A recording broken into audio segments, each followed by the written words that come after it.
σύντροφοι, φίλες και φίλοι του Φαναρίου. Σας ευχαριστώ από καρδιάς για αυτή την πανέμορφη συγκέντρωση παρά τη βροχή.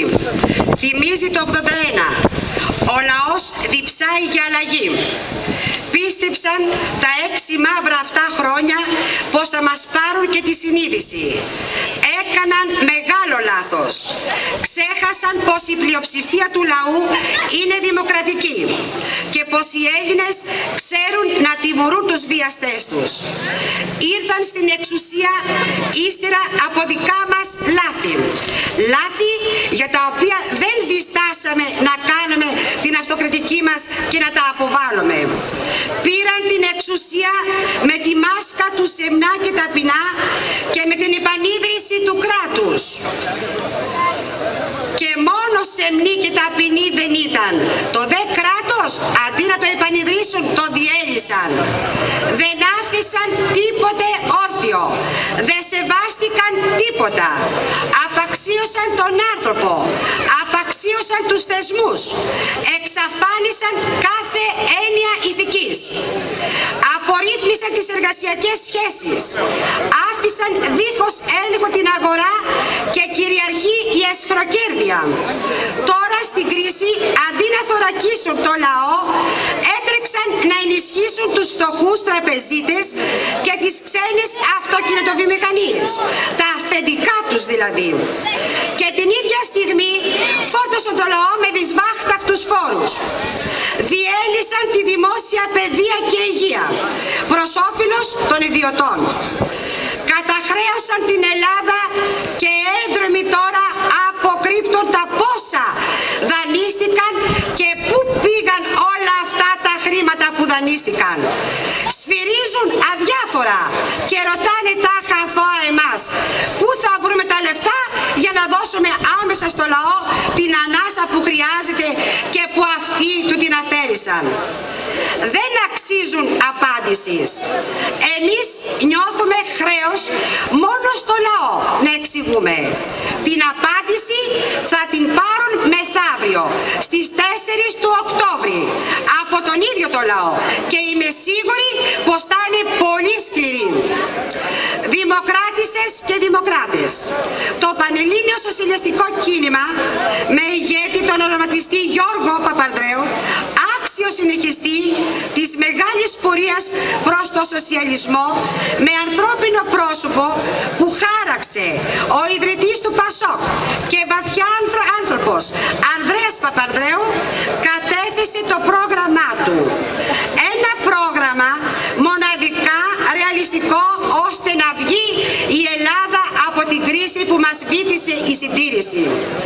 Στόχος του είναι να υπηρετεί το συμφέρον του πολίτη και το δημόσιο συμφέρον. Θα απελευθερωθούν οι παραγωγικές δυνάμεις που τώρα ασφικτιούν από τη γραφειοκρατία και τη διαφθορά.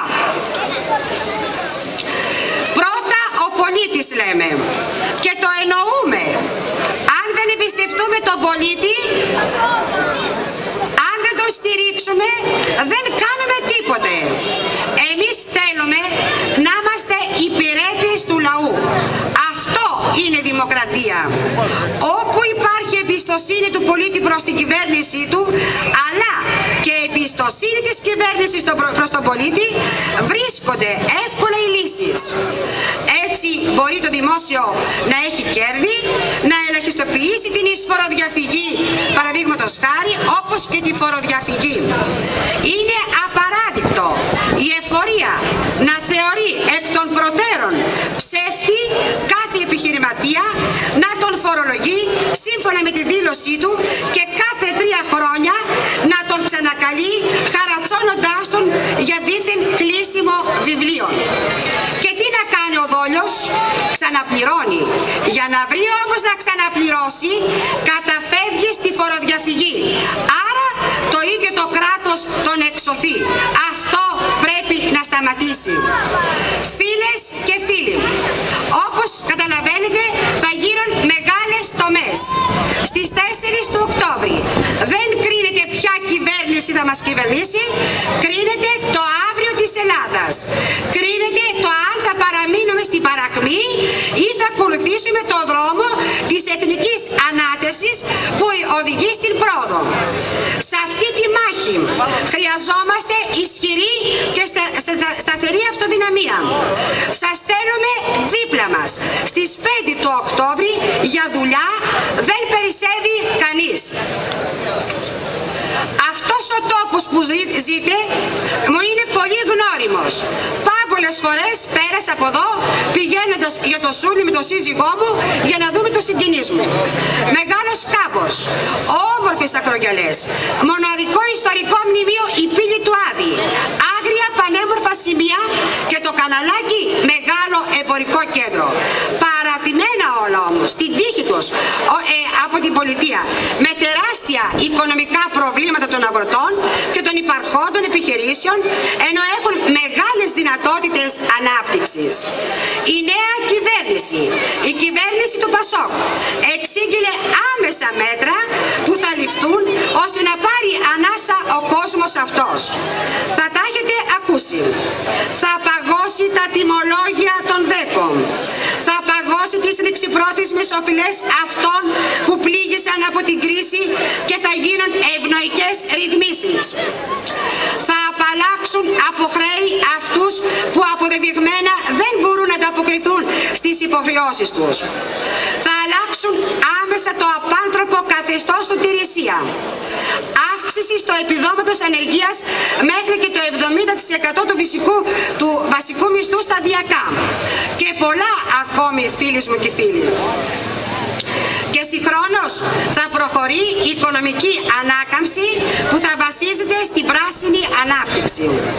Ανάπτυξη που θα δημιουργήσει νέα δεδομένα στην περιοχή που με απόλυτη σεβασμό στο περιβάλλον και με στόχο την ευημερία των κατοίκων θα δημιουργήσει νέες θέσεις εργασίας, νέες κερδοφόρες ασχολίες όπως ανάπτυξη του αγροτουρισμού, νέες μορφές καλλιέργειας και νέες μορφές ανάπτυξης της κτηνοτροφίας. Θα θεωρούσα μεγάλη παράληψη να μην αναφερθώ στις ευπαθείς ομάδες πληθυσμού εδώ στο Φανάρι, στη νεολαία μας που προσπάθησαν να τις κλέψουν το όνειρο στη ζωή. Στη γυναίκα που καθημερινά νιώθει τη βία της ανισότητας και στο σπίτι και στη δουλειά. Στα ΑΜΕΑ, τα άτομα με ειδικές ανάγκες που ξέρω καλά τι περνάνε, μιας και εγώ έχω το σύζυγό μου με κινητικό πρόβλημα. Στις πολύτεκνες οικογένειες, στους ηλικιωμένους μας που έχουν πρόσθετη ανάγκη φροντίδας. Θέλω να τους βεβαιώσω πως θα έχουν την αμέριστη συμπαράσταση της κυβέρνησής μας, προσωπικά του Προέδρου μας και Πρωθυπουργού Γιώργου Παπανδρέου, αλλά και όλων των στελεχών του κινήματος. Φίλες και φίλοι, δεν θα σας κουράσω άλλο. Θέλω και πάλι να σας ευχαριστήσω για το χρόνο και την προσοχή που μου δώσατε. Θέλω προσωπικά να σας δηλώσω πως πάντα θα είμαι παρούσα στον πανέμορφο αγώνα για να κάνουμε πράξη την εθνική ανάταση. Κανένας εφησυχασμός δεν χωράει. Ο Γιώργος Παπανδρέου, ο αυριανός Πρωθυπουργός, μπροστά στην πραγματικά τραγική κατάσταση της χώρας που παραλαμβάνει από την απερχόμενη κυβέρνηση, κήρυξε πανστρατιά. Ζητάμε να έρθετε όλοι οι σκεπτόμενοι σε Έλληνες μαζί μας. Αγώνα για το μέλλον της Ελλάδας κάνουμε.